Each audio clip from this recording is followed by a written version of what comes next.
这期视频为您带来德法联合研制的 EMBT 主战坦克模型的制作过程与成品展示。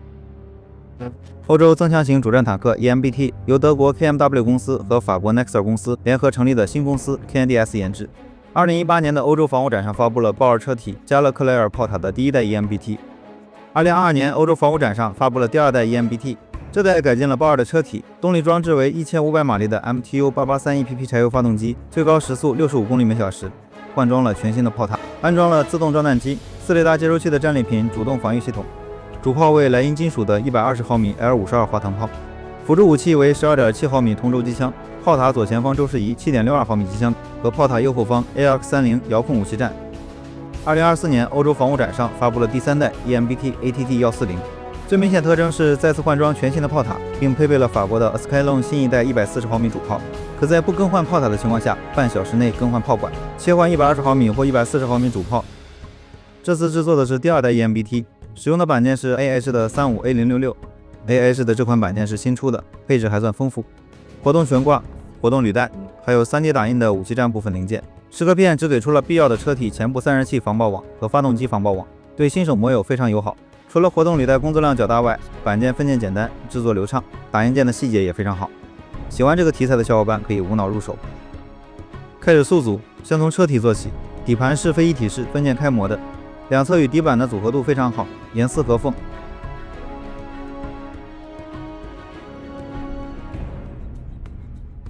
组装悬臂与扭力杆。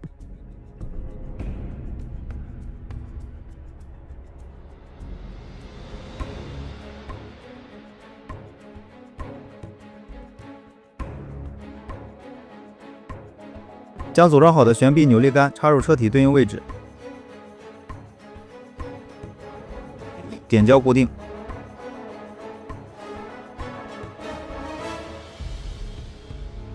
组装负重轮。说明书在这里给出的制作方式是在穿过轮子的悬臂轴顶端点胶固定轴帽，实现轮子的转动。想做成静态，方便拆卸上色，需要将轮子和轴帽粘到一起。对应的安装位置没有用于定位的凹陷区域，安装时轴帽容易偏离中心点。点胶安装后，在背面用胶棒搅拌一圈，来确定位置的准确。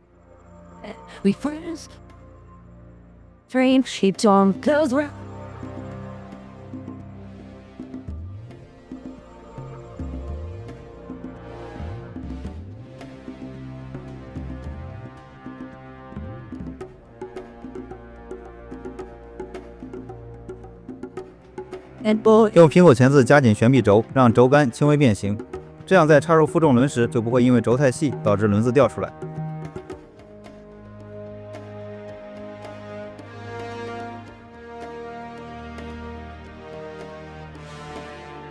安装完轮子后，试一下底盘悬挂的活动效果。安装车体前部散热器防爆网和后部发动机防爆网。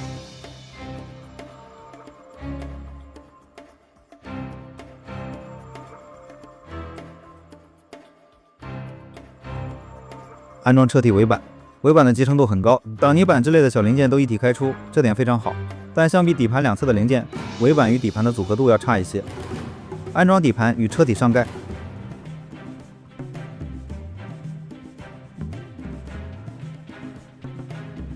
制作侧裙甲。侧裙甲后部驱动轮的位置需要切割替换镂空的零件，这和肉虎 T90M 切割挡泥板的本质相同。厂家为了节省开模成本，变相增加了玩家的制作难度。AH 的这个位置处理起来还算简单。安装车体前挡泥板，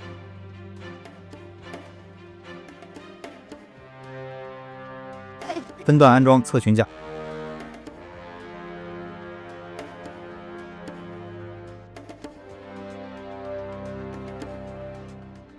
制作安装驾驶员和武器操作员舱盖。豹的车体弹药架没了。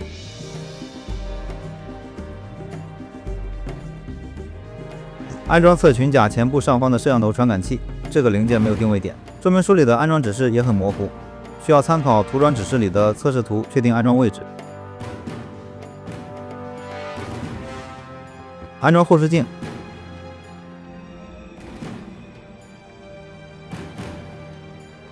制作履带，履带的零件较多，工作量较大，用板件自带的定位安装工具制作履带，效率能高一些。履带的点胶位做出了颗粒感，表面积的增加减少胶水流到履带连接轴，导致履带丧失活动性的可能。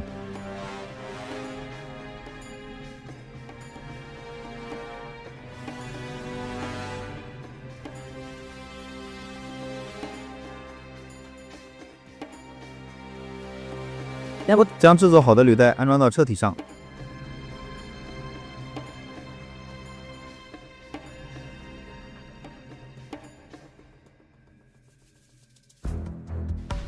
看一下履带与轮子的活动性。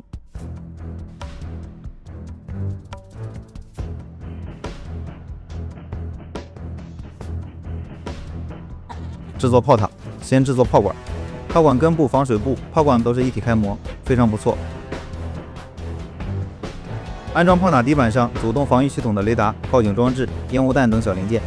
这个炮塔底板的面积和手掌的大小差不了多少，在35比例的坦克里相当少见。炮管根部俯仰轴套入对应零件，安装到炮塔底板上。仍然使用苹果钳子加紧俯仰轴，让炮管更紧，防止出现不举的情况。给炮手瞄准镜背面贴黑色透明膜和彩虹膜。将炮手瞄准镜安装到炮塔上盖的对应位置，将炮盾安装到炮塔上盖上，点胶安装炮塔底板与炮塔上盖。炮塔前部主动防御雷达的位置有变形，点胶后用夹子固定。安装车长舱盖。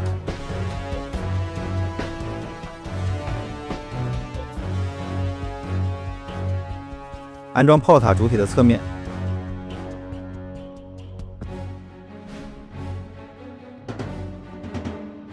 仍然有变形，累积的公差越来越大。安装炮塔主体的尾部，变形依然需要用夹子来矫正。再用顺干胶对顽固的变形位置进行暴力矫正，最后进行修整打磨。这是 UP 在这套板件的制作中体验最差的一部分，但一直没有看到做过这套板件的模友反映过这个问题，这有可能是 UP 的这盒中奖了，或者是 UP 的制作方式存在问题导致的变形，所以在开篇的板件介绍中没有对这部分进行描述。安装主动防御系统的拦截弹，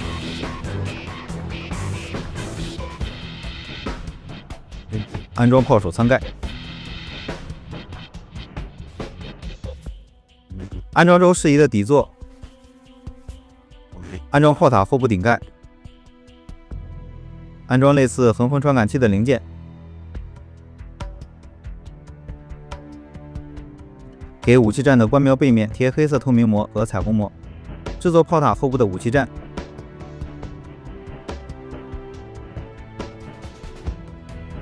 拆除 3D 打印件的支撑。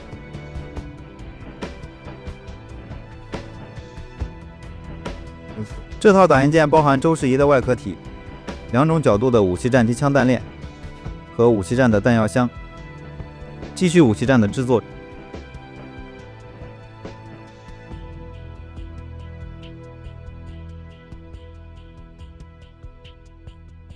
制作周适宜。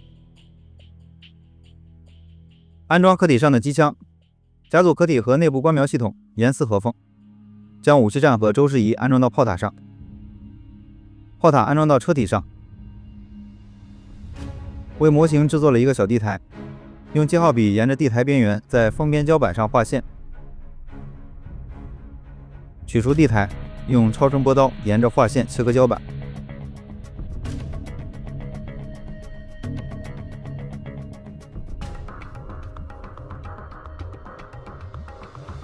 超声波刀的高频振动会融化部分胶板，在胶板侧面边缘出现一点挤出的效果，用刀片切除这些挤出。将地台放入封边框，放入模型，模型速组完成。开始涂装前的准备，模型的观察窗透明件粘贴裁好尺寸的遮盖胶带。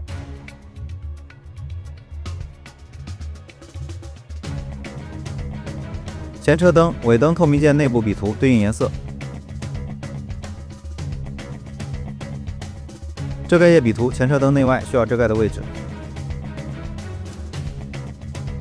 黑色喷涂遮盖后的前车灯内部，没有遮盖的尾灯内部。漆面干燥后，撕掉前车灯透明件内部的遮盖，尾灯外部对应的位置比图遮盖液，安装前车灯和后尾灯。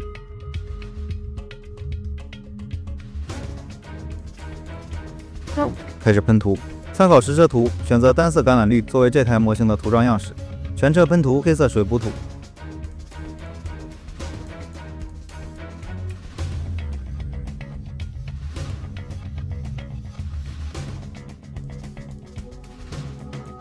水补土干燥后，用加蓝的黑色喷涂炮塔上的炮口、主动防御系统的雷达、拦截弹、横风传感器、工具箱锁扣、武器站上的部分区域、车体上的前车灯、驱动轮、负重轮。漆面干燥后，撕掉前车灯的遮盖，再次粘贴裁好尺寸的遮盖胶带。遮盖胶带遮盖无法取下的驱动轮。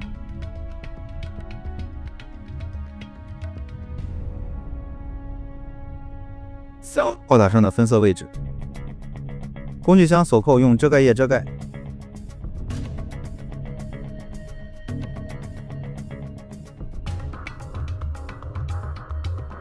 武器站上的官苗也和前车灯一样，撕掉遮盖后再次遮盖。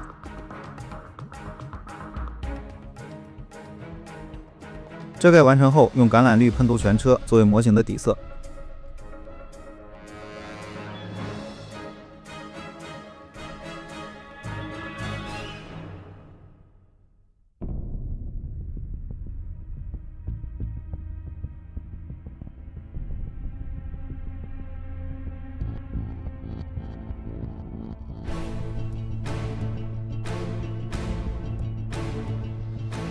漆面干燥后，用浅橄榄绿喷涂模型的部分区域，模拟 CM 技法那种用灯光照出的高光效果。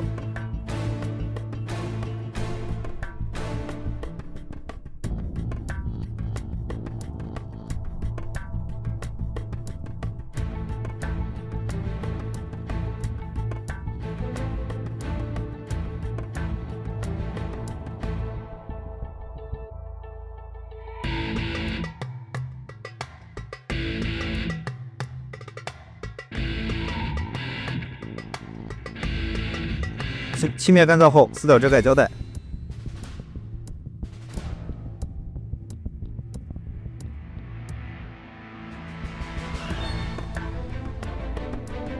再次遮盖炮塔对应位置的零件。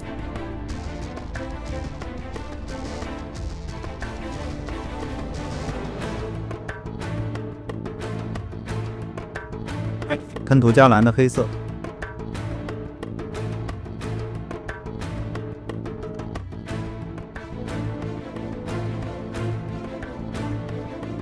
喷涂完成后，撕掉遮盖胶带。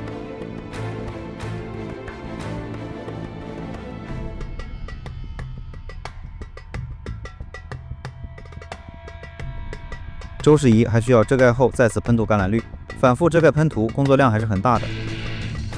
漆面干燥后，撕掉剩余的遮盖。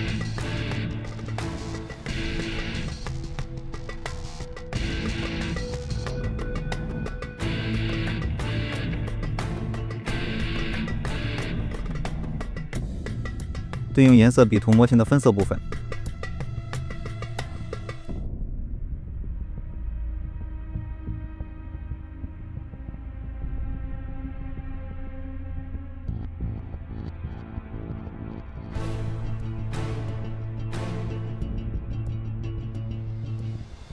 浅橄榄绿比图模型上螺栓一类的突出部分制作高光。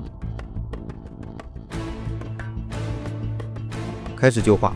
白色和黄色油画染料配合打火机油制作模型的滤镜效果。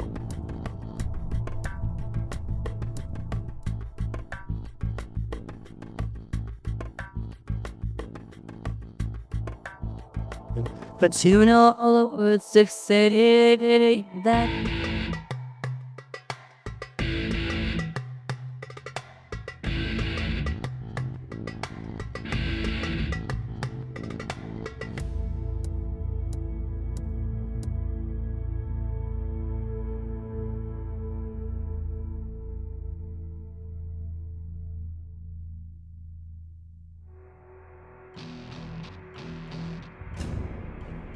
权威的浅土色旧化液制作浅色尘土，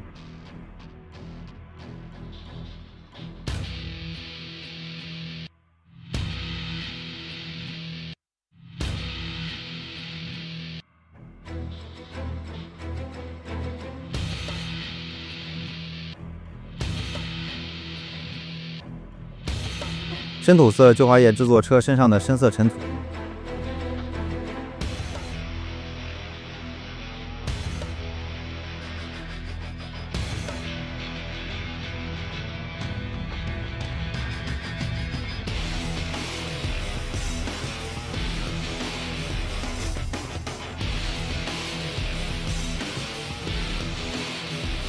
黑色旧花叶制作模型上的阴影。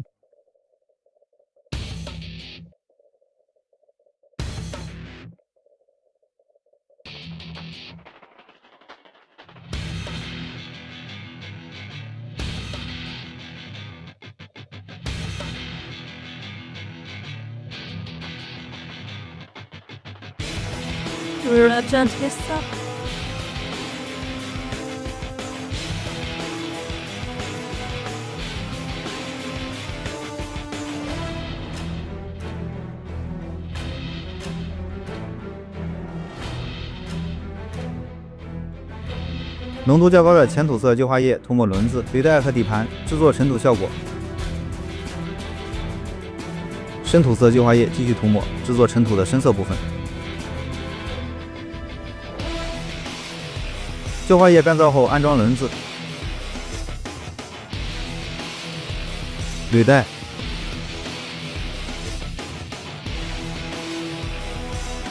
黑土色旧花叶涂抹地台表面，制作地台的阴影。棕壤色旧花叶涂抹除车辙外的部分，制作地台的主色。浅土色旧花叶涂抹地台的凸起，制作高光。旧花叶干燥后给地台植草。地台放入模型，调整好悬挂效果和炮打角度。模型制作完成。请您欣赏这个模型小场景的最终成品效果展示。这是 UP 第一次用类似 CM 的技法制作单色涂装的模型，效果一般，从中也有些许收获。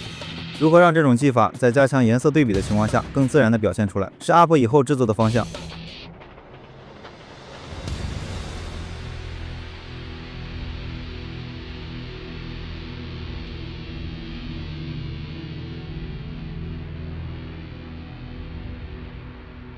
在接下来的更新中，您可能会看到。